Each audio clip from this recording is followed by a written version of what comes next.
Salut à tous et bienvenue. Aujourd'hui, on va parler petits pépins, les petits pépins mécaniques ou comme ça que vous pouvez avoir sur vos sorties. On va aborder celui qui arrive le plus fréquemment, on va dire. Alors, ça dépend du contexte, mais bon, on va y revenir. Alors, donc on reprend les petits conseils, les petites astuces, donc toujours orienté vers vous qui débutez le VTT. Je ne suis ni technicien cycle, ni vendeur professionnel, mais je ramène du terrain toutes mes expériences et tout ce que moi j'ai pu croiser, ou comme pépin par exemple, comme petit souci mécanique. Et je pense que une bonne expérience, c'est riche et ça peut donner de précieux conseils. Donc voilà, j'ai beaucoup baroudé en VTT, j'ai croisé pas mal de trucs et donc je peux vous ramener, vous faire quelques retours, notamment aujourd'hui on va parler des crevaisons. Quelque chose qui est pas forcément très grave, mais quelque chose qui est chiant et qui est fréquent. Alors fréquent, on s'entend. Ou vous êtes comme cette roue, comme ce pneu, vous êtes en tubeless, c'est-à-dire que vous n'avez pas de chambre à air. Là, j'ai envie de dire, vous allez rarement crever.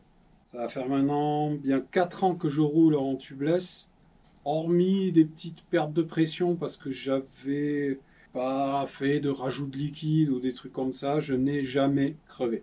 Jamais. Donc, super fiable. Si vous êtes équipé en tubeless, je vous conseille vivement de le rester. Les seules choses qu'il vous faudra bien vérifier, c'est par moment, vous allez avoir des pertes de pression. Il vous faudra par moment, de temps en temps, et ça vous le verrez quand vous perdez un peu de pression, vous regonflez, vous reperdez. Alors c'est très lent, hein. Vous n'allez pas perdre en 10 minutes, hein. Généralement, c'est un jour, 2 jours, et puis vous voyez un peu la pression qui rebaisse. Donc il suffit juste, alors là c'est un exemple, vous voyez, c'est du liquide préventif, là c'est un liquide de chez Hutchinson.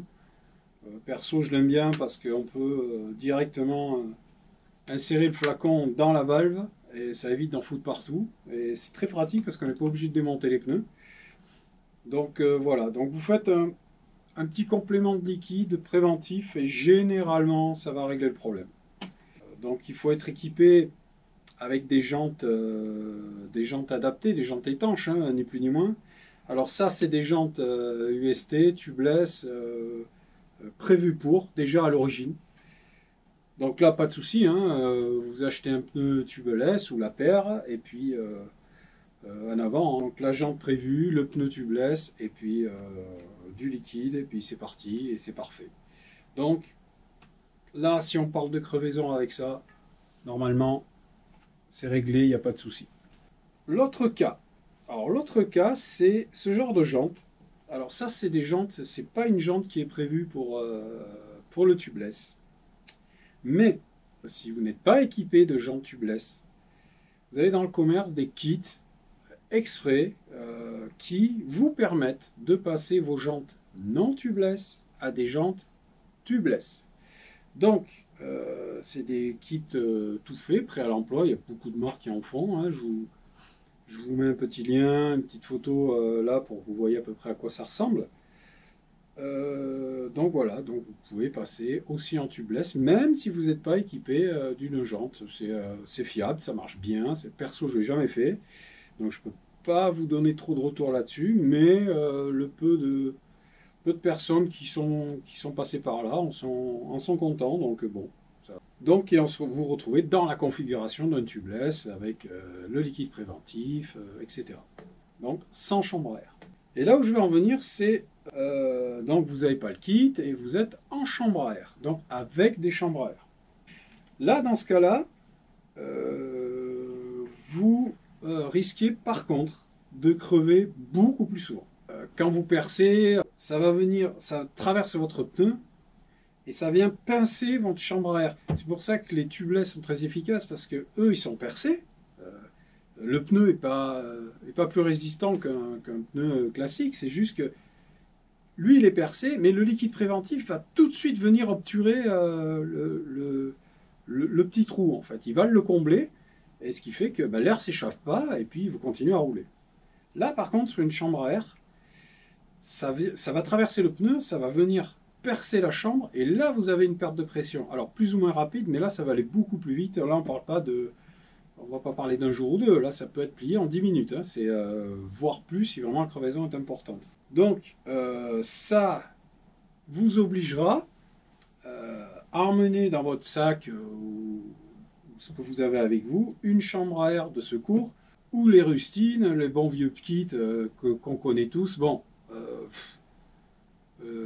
ça, genre la toile émery, la colle, bon courage hein, si vous amenez ça, faites ce que vous voulez, mais à savoir qu'aujourd'hui, il y a beaucoup de marques maintenant qui font des rustines autocollantes. Vous les sortez, vous enlevez le petit film et vous collez la rustine. Encore faut-il savoir où est le trou. Et là, bon courage si le trou il est tout petit, à moins de la gonfler à fond.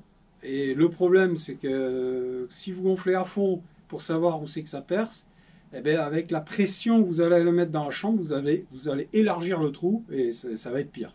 Moi, le conseil que je peux vous donner, c'est vous démontez votre pneu, vous mettez une autre chambre. Point. Maintenant, toujours pour ceux qui vont rouler avec des chambres à air. Et ça, j'ai connu au début quand je roulais en VTT, donc j'étais en chambre à air. Et j'en ai eu marre de crever. Deux fois, ça arrivait trois fois par sortie. Vous arrivez sur des terrains de merde et puis vous avez les deux roues qui passent dessus, vous avez deux crevaisons. Alors ça s'adresse à donc ceux qui veulent rouler en chambre à air, qui n'ont pas le choix ou qui préfèrent rouler en chambre à air. Vous avez, alors je vais vous citer la Michelin Protect Max. Alors pourquoi je vous cite celle-là? Parce que c'est la seule que j'ai utilisée. Il y a d'autres marques qui font ce même type de produit. Je ne sais pas ce que ça vaut. Je n'ai équipé mon vélo qu'avec du Michelin. Donc c'est une chambre à air avec du liquide préventif intégré dans la chambre, plus une technologie brevetée Michelin qui fait que la chambre à air va travailler en compression, c'est-à-dire que elle est étudiée en fait pour mécaniquement, si elle est percée, venir appuyer sur la fermeture, si vous voulez, le trou dans la chambre, et le combler mécaniquement. En plus de ça, derrière, vous avez un liquide préventif qui lui aussi va assurer cette obstruction du trou et venir combler la crevaison. Ça marche super bien. Honnêtement, j'ai roulé pendant des années avec ce produit. J'ai une fois j'ai abîmé, alors j'ai vraiment tapé mon pneu sur une pierre, donc ça a envoyé des dégâts sur toute la jante, parce que j'ai même abîmé la jante, et là la chambre elle n'a pas résisté. Par contre, sur tout ce qui est les petites crevaisons, les petites piqûres, ça marche super bien. Honnêtement, j'ai roulé avec une paire pendant un an et demi, voire 2 ans. Je n'ai pas crevé une seule fois. Alors quand je dis je n'ai pas crevé, je précise que quand j'ai démonté mes pneus, j'ai récupéré les chambres et j'ai remarqué qu'il y avait du liquide un petit peu partout dans le pneu, dans la chambre, enfin un petit peu partout. On voyait que c'était séché, mais on voyait qu'il y avait du liquide qui s'était répandu. C'est-à-dire que la chambre à air a été percée plusieurs fois et elle a fait son boulot super bien. Et du coup, je ne les ai jamais changés. Je vous mets le lien, je vous ai déjà mis l'image.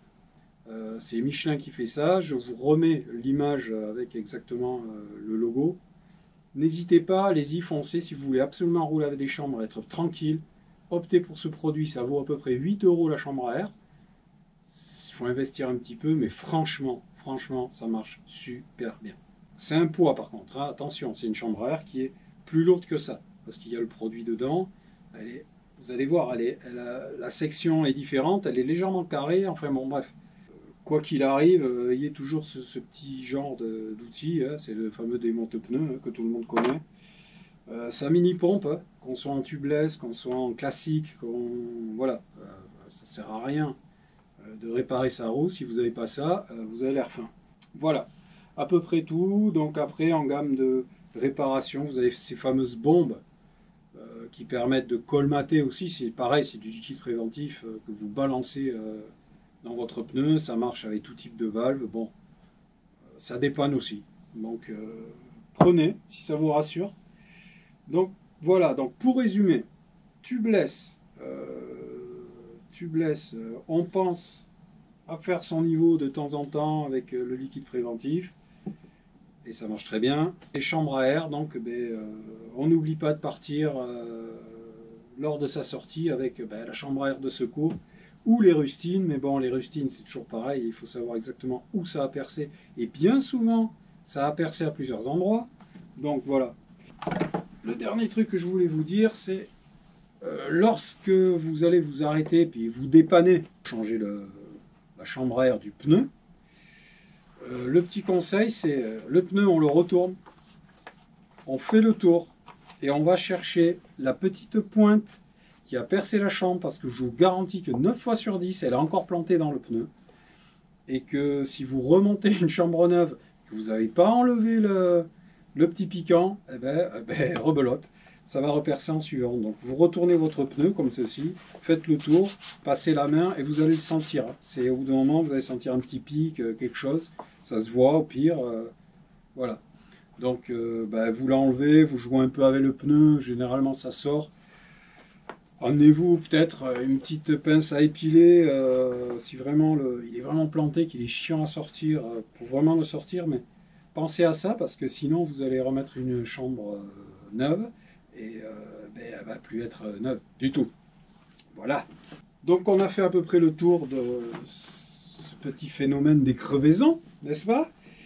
Rien de grave, hein. C'est juste voilà, un pneu qui est à plat, et puis ça arrive en VTT. Donc si ça vous a apporté quelque chose, si vous voulez voir d'autres vidéos, celles qui vont suivre et celles qui existent déjà, parce que vous avez sur la chaîne, vous verrez tout type de vidéos, hein. Il y a des vidéos de sortie, de rando, tout, etc. Donc allez-y, visitez un peu la chaîne si ça vous fait plaisir, et puis n'hésitez pas à vous abonner si ça vous plaît. Voilà, et on se retrouve très vite pour parler de ces petits pépins, pas méchants, mais qui des fois gâchent un peu la sortie. Voilà. Allez, je vous laisse. Merci d'avoir suivi la petite vidéo. Des petites questions, n'hésitez pas, hein. Vous laissez en petit commentaire. Et autrement, voilà, si vous voulez rectifier quelque chose, s'il y a des techniciens purs et durs de chez Michelin ou quoi, qui disent « Ouh là là, il a parlé de ça, c'est pas bien, c'est pas ça », enfin, c'est à peu près ça, je suis à peu près sûr de moi, mais bon, on peut toujours corriger, hein, c'est ça qui est sympa aussi. Donc, roulez bien, amusez-vous, soyez prudents, et puis on se retrouve très vite. Salut!